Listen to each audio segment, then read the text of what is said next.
How you doing, YouTube? Matt with Massive Beer Reviews back with yet another review. And, yeah, a little bit more Carton action today. Carton Brewing out of New Jersey in the form of their boat beer, which is just a nice, sessionable pale ale.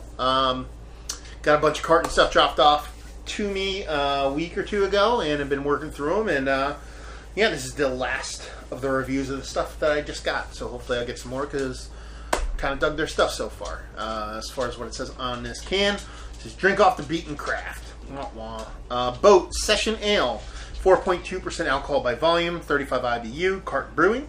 Boat beer is designed to be complex enough to merit drinking a few, to enhance, not hinder, a good session. Kolsch yeast and German malts are combined to be crisp and refreshing, while generous amount of American hops have been added to keep it remarkable. Expected to dance out of this glass with a whack of grapefruit and open into a crisp, stony tangle of white and yellow fruit with pine and moss notes. An IPA for everyday drinking.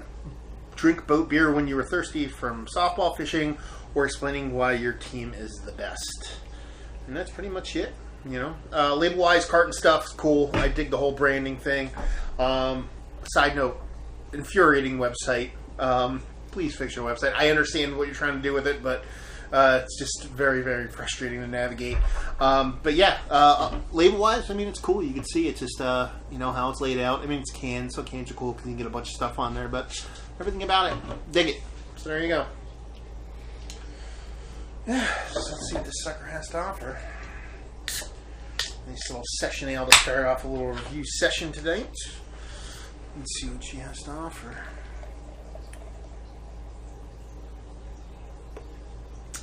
So yeah, I mean, first things first. I mean, that looks like definitely pale ale or wheat beer, German wit, or Kolsch in color, kind of.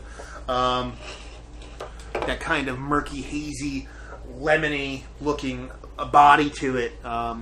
Hazy, nice haziness to it. Something so low ABV. A lot of times you don't get that kind of murky, unfiltered haziness to it. Nice to see that such a low ABV. 2 fingers of white head, and actually a surprisingly creamy top to it. Yeah, so a little bit of carbonation going on, not too much, but yeah, it looks pretty damn nice for a low ABV beer. Now, that low ABV beers can't be great. You know, it is a sessionable beer, but you know, breweries that can bring out big, bold flavors at low ABVs. Looking at you, Dude Seal. I love those breweries, so yeah. Looking the part. Let's see if she smells the part. Wow. Definite grapefruit going on. Definite lemon peel. Has a nice malt sweetness just behind those, but I mean, it's big. It's big grapefruit. Like I said, that lemon is there. Like that malt is there, but it's definitely behind those two, but it's working together. It's actually got an amazing smell for 4.2% alcohol beer. This smells pretty damn good. Wow. Super citrus, but not like acidic-y citrus, just super vibrant. I don't want to say synthetic because it makes it sound off, but so citrusy, and it's such a low ABV, you're kind of like, wow, I can't believe they got that nose in there. But yeah, maybe the ever so slightest bit of pininess, but I mean, it's dominated by citrus in a very delicious smelling way. So it looks pretty damn good, smells pretty damn good. Let's see what she tastes like. Cheers.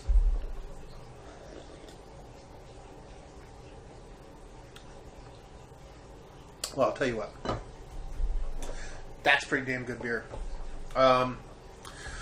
Definitely get a more of a bready maltiness from it than you do in a nose, but that grapefruit and lemon is still there, but it's definitely balanced a bit more with the pininess, a little bit of resininess, but it's still more citrus forward, but way more balanced than in a nose. And like I said, that malt breadiness, almost like a nuttiness, is there. It's kind of all almost equal parts. I would go like, you know, I wouldn't go third. I'd put just this, you know, equal parts maltiness and the pretty maltiness and the piney hop, just a bit below, but even with each other, but a bit below the citrus. Yeah, I mean, as far as sessionable ales go, you really can't ask for much more. It's got a nice light, fluffy mouthfeel to it. It's not just, watery. Delivering real nice flavor. It is quintessential boat beer. It's out in a boat, and you're not supposed to drink when you're out in a boat. But anyway, you're out in a boat, you're on a lawnmower, you're barbecuing, you want to throw a bunch down. This is about as good as you're going to get.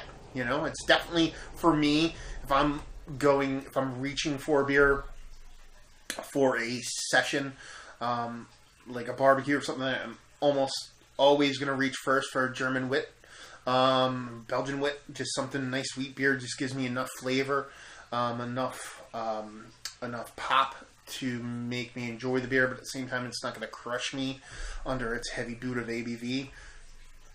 This would be one I definitely reach for if I could get it. Unfortunately, its distribution doesn't come to my area. I have to have it shuttled to me. So rating wise, for what it is, I give it a 90. It's just that good of a beer. I mean, don't throw out 90s too much for low ABV stuff. Not that I'm just an ABV whore, but I just like big, robust flavors, and usually don't get as much flavor out of beer at such a low ABV. So that's pretty badass. Value and availability. I think 4 packs of this. I think I forget what it is. My buddy told me the other day, and I forget what it was. I think 4 packs of it, $8 maybe or something like that. I'm guessing right around there. That's pretty awesome. Maybe $10 somewhere around there. That's pretty damn good right there. So I would give it on a value scale. Give it like a 7. Just because the ABV to money is a little bit askew, but at the same time, I would like to see it in 6 packs at $10. But regardless, 7 overall. And availability, you got to be from Jersey. Or if you're willing to shuttle down there. So where I'm living, I'm going to have to give it availability of a 2. But again, I can drive and go get it. If I wanted to drive a couple hours or an hour and a half, pick some up, I could do that. So there you go. Carton, boat beer, session pale ale. Pretty damn good session beer. One of the best ones out there I've had in a while. Maybe the best one I've reviewed. Except for maybe a couple due to seal beers that are lower in ABV that I'd feel like would trump this in sessionability. So there you go. Another review in the books. Hopefully you guys enjoyed the review. If you did or didn't, or somewhere in between, please leave a comment in the comment section below. If you'd like to check us out anywhere else on the internet, you can. Facebook, Twitter, Instagram, Untapped. Massive beers in all 4 of those places. And another review down. So hopefully you guys enjoyed the review. Hopefully you enjoyed a nice sessionable beer right now. And hopefully see you next time. Cheers.